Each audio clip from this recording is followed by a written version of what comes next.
La radiodiffusion nationale a 70 ans, 7 décennies qui ont vu se succéder de très grands noms au service de l'information, de l'éducation et du divertissement. La radio s'est adaptée aux mutations profondes de la société et de la technologie, mais a tout de même gardé son mythe, ce qui fait donc de ce média presque un ovni. Nous évoquons les noces de platine de la radio mère au Bénin avec le rédacteur en chef justement de cette radio, Cédant Serge Ayaka. Bonjour. Bonjour Herman, bonjour à tous. Un plaisir de vous recevoir sur 5 sur 7 matin. Plaisir bien partagé aussi que d'être ici, d'être de retour à la maison sur ce plateau qui nous a vu passer pendant plusieurs années, vous l'avez rappelé. Voilà. Absolument, vous êtes chez vous. Et aujourd'hui, on est là pour parler des 70 ans de la radio, 70 ans dans la vie d'un être humain. C'est beaucoup, on rêve tous d'avoir 70 ans dans la vie. Oui, on rêve bien évidemment d'avoir 70 ans, c'est une grâce également. Et comme vous le savez, nous aujourd'hui, nous sommes héritiers d'une maison, nous sommes héritiers d'un système, nous sommes héritiers d'une radio qui, dans sa vie, quel Béninois n'a pas dans un coin de sa mémoire un générique dans un coin de sa mémoire, un indicatif ou encore un nom d'animateur ou un nom de journaliste, simplement parce qu'il aura écouté la radio pendant sa jeunesse, pendant son enfance et pourquoi pas son adolescence également. C'est dire simplement que cette radio a été un peu comme un mythe, mais à la fin, elle se fait découvrir elle-même de ce qu'elle est. Elle a parcouru tout le temps. Depuis les indépendances, depuis 1960, elle qui est née déjà en 1953. Donc, elle a été témoin de tous les grands tournants politiques de l'histoire de notre pays. J'ai bien cité les indépendances. Après les indépendances, il va y avoir donc les différents coups d'État qui se sont succédés également. Et juste après ces coups d'État, il y a eu la Révolution. Après la Révolution, on va parler de la Conférence nationale. Et jusqu'aux dernières législatives, la radio a toujours été présente pour porter l'information justement au public. C'est celle-là qui célèbre donc son jubilé de platine aujourd'hui en 2023 et comme je l'ai rappelé, nous sommes héritiers, nous avons le devoir de perpétuer la tradition, de maintenir et de tenir le flambeau toujours aussi haut, comme on dit la plupart du temps, Excelsior Semper Excelsior, il faut porter toujours haut cette excellence que la radio, elle a été et qu'elle demeure. C'était le 7 mars 1953 quand les premiers grésillements, on va le dire ainsi, se faisaient entendre. Nous sommes 70 ans après. Plusieurs personnes, plusieurs grands noms, plusieurs personnalités même de la République sont passées par la radiodiffusion nationale, ont fait leurs armes à la radiodiffusion nationale. Aujourd'hui, la radio a 70 ans et pour marquer justement cet événement, plusieurs activités sont organisées déjà depuis quelques jours dans ce sens. Oui, surtout hier où on a ouvert ce que nous avons dénommé le village des 70 ans. C'est un village dans lequel on peut participer et voir de façon réelle ceux qui travaillent à la radio aujourd'hui, bien sûr, ceux qui sont là. Donc, il y a plusieurs programmes qui sont délocalisés à la place du souvenir, à l'ex-place des Martyrs. Donc, plusieurs programmes se tiennent là tous les jours de 9h à 13h35 et puis dans l'après-midi de 15h à 17h. Toujours au sein de ce village, il y a ce que nous avons dénommé l'exposition La radio a de la mémoire qui permet de revisiter le parcours de la radio depuis 1953. Si vous vous rendez compte qu'il y a un prototype du micro qui a servi le président Hubert Maga à proclamer l'indépendance du Bénin, un prototype de ce micro est encore là comme vestige que nous avons conservé. On va y retrouver des nagras de l'époque, plusieurs types de nagras. C'est justement ces sortes d'enregistreurs assez lourds que les techniciens, les preneurs de son, ils connaissent bien. On peut donc retrouver ces différents nagras. Il y a des cassettophones, il y a des lecteurs de disques vinyle 33 tours, 45 tours, 78 tours. Donc tout ça peut être visité de l'autre côté de la place du souvenir. Il y a également que nous avons mis mis en vidéo des photos sur lesquelles on peut retrouver ces grandes voix de la radio qui sont demeurées des voix mythiques avec leurs photos. Et puis justement leur façon de faire également des émissions qui ont été enregistrées à l'époque et que l'on peut réécouter aujourd'hui en extrait. C'est un peu tout ça qu'il y a aujourd'hui dans ce village que nous avons dénommé le village des 70 ans. Il y a ce matin l'ouverture officielle qui va avoir lieu tout à l'heure à partir de 10h à la salle bleue du Palais des Congrès de Cotonou. Il y a plusieurs personnes qui sont invitées, notamment les anciens de la radio, ce que nous appelons nous autres les monuments, même si le doyen Souley Isiaka, il préfère qu'on les appelle des momies.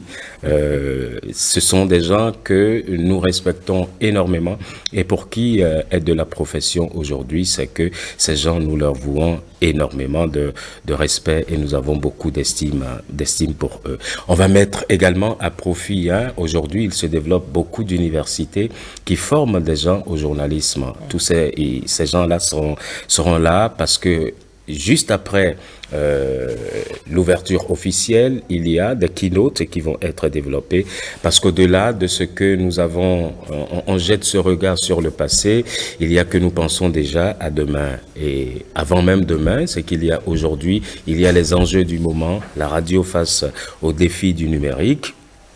C'est une keynote qui sera développée tout à l'heure. Et puis, la radio de demain qui s'invente aujourd'hui, c'est également une keynote qui sera d'ailleurs développée par Souley Isiaka. Et puis ensuite, la radio comme un outil clé pour l'éducation à la citoyenneté et comme vecteur de changement pour une gouvernance responsable. C'est aussi une keynote qui sera développée tout à l'heure par Didier Samson. Donc, voilà un peu ce que nous mettons dans ce qui va se passer aujourd'hui. Et demain, ça tombe justement le 8 mars. On a voulu mettre à profit cette journée et nous allons organiser une rencontre entre, je ne dirais pas vieille génération, mais une rencontre entre les anciennes de la radio et puis les jeunes journalistes aujourd'hui. Donc ça va être une sorte de rencontre intergénérationnelle pour que les anciennes puissent parler aux jeunes d'aujourd'hui à propos. Donc ça va être un moment exceptionnel de radio et tout ceci va être en direct tous les jours, comme je vous l'ai dit, jusqu'à la fin de la semaine. Le jeudi, nous avons prévu un match de gala avec toutes ces grandes voix que l'on a écoutées. La radio également a été de tous les grands défis sportifs de ce pays. On va pouvoir réentendre et voir même sur le tapis vert quelques grandes voix, quelques grands noms de la radio avec les jeunes d'aujourd'hui. J'espère bien vous retrouver aux côtés de René Béouard, pourquoi pas demain ou de Mouf. Vous savez que quand il y a football quelque part, pourquoi pas toujours dans les parages. Vous êtes invités déjà. Et puis le vendredi, nous allons achever avec un concert qu'on organise à la plage de Fidjrosset. Un concert qu'on a voulu avec au moins 70 artistes, puisque la radio également, à l'époque, elle était la seule à pouvoir enregistrer les artistes de l'époque. Il y a la radio qui le faisait bien avant même que la Satel, qui a été plus ou moins la première grosse agence à produire des artistes et surtout des disques phonographiques, etc., etc. Donc, il y a ce concert que nous offrons qui va être également un moment intergénérationnel, aussi bien les artistes urbains d'aujourd'hui que ceux qui ont fait la gloire de la musique béninoise, aussi bien moderne que patrimoniale. Très bien. Alors, Serge, est-ce qu'il y a des conditions particulières qu'il faut remplir pour les auditeurs, ceux-là qui ont pris l'habitude donc d'être biberonnés ou ceux-là qui ont été biberonnés à la radio nationale et qui ont pris l'habitude d'écouter la radio au quotidien pour passer au village visiter ce musée presque gratuit que l'ONTB propose? Il n'y a aucune condition, sinon que c'est simplement d'être un citoyen du monde. Donc, si vous êtes un citoyen du monde, vous êtes invité à ce village. Il y a beaucoup de choses à découvrir et surtout, la radio, elle elle bleuit la plupart du temps par la voix. C'est donc par la voix que vous reconnaissez un journaliste. Vous avez l'occasion de venir découvrir ceux-là qui vous parlent la plupart du temps à la radio. Vous pouvez les voir en situation, justement. Donc, tout le monde est invité. C'est entièrement gratuit. Et pour finir, Serge, qu'est-ce que ça fait d'être rédacteur en chef d'une radio qui a 70 ans? Ça fait énormément plaisir, mais en même temps, c'est que vous sentez un certain poids. Parce que si certains ont pu être là pendant 70 ans et que ça n'a pas fléchi, vous vous rendez compte de tout ce que vous avez à faire également pour tenir bien la maison. Parce que la radio, c'est une tradition. Déjà le respect de l'équilibre dans l'information, ça là c'est important.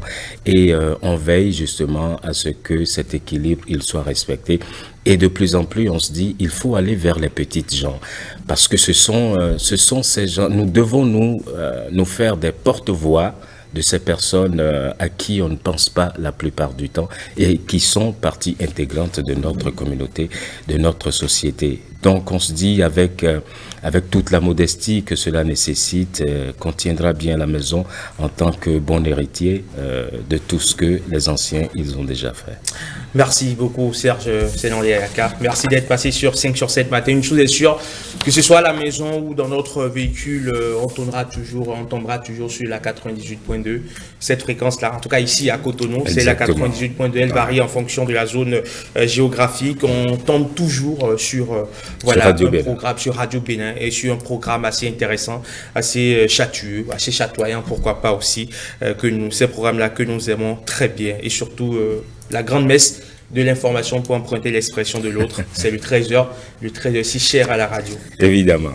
Non, mais je vous dis merci beaucoup de nous avoir reçus pour porter cette information-là. 70 ans, ça n'est pas peu, ça n'est pas beaucoup non plus, mais c'est un moment, un tournant décisif dans la vie d'une structure, dans la vie d'un office qui a... La radio, c'est pas pour rien qu'elle est Radio-Mère, puisqu'elle a donné naissance à bien d'autres. On ne peut pas parler de Radio Bénin aujourd'hui et oublier la Septentrionale FM, oublier Radio Paracou, qui est née en 1983, Atlantique FM, qui verra le jour en 1994, et puis la toute dernière d'ailleurs, Radio Bénin Alafia. Donc, elles sont toutes des filles, si vous voulez, de Radio Bénin, et on se dit que c'est ensemble qu'on doit pouvoir célébrer, commémorer ce jubilé de platine. Bonne fête à vous, bonne fête à nous, bonne fête à tous. On va sur tout ceci de très près, on va relayer bien évidemment cette actualité liée à Radio Bénin dans nos éditions du journal, pourquoi pas sur la matinale 5 sur 7 matin. Merci d'être passé, au plaisir de vous retrouver très bientôt, pourquoi pas. Plaisir bien partagé, hein. Je reviendrai toutes les fois que vous m'inviterez. Depuis que vous avez traversé la bande d'Aouzou, vous faites très rare. Mais ça c'est vrai, mais c'est pas si loin quand même. Mais c'est pas si loin, on fera l'effort de passer vous voir très souvent. Merci beaucoup, à très bientôt. Merci Serge.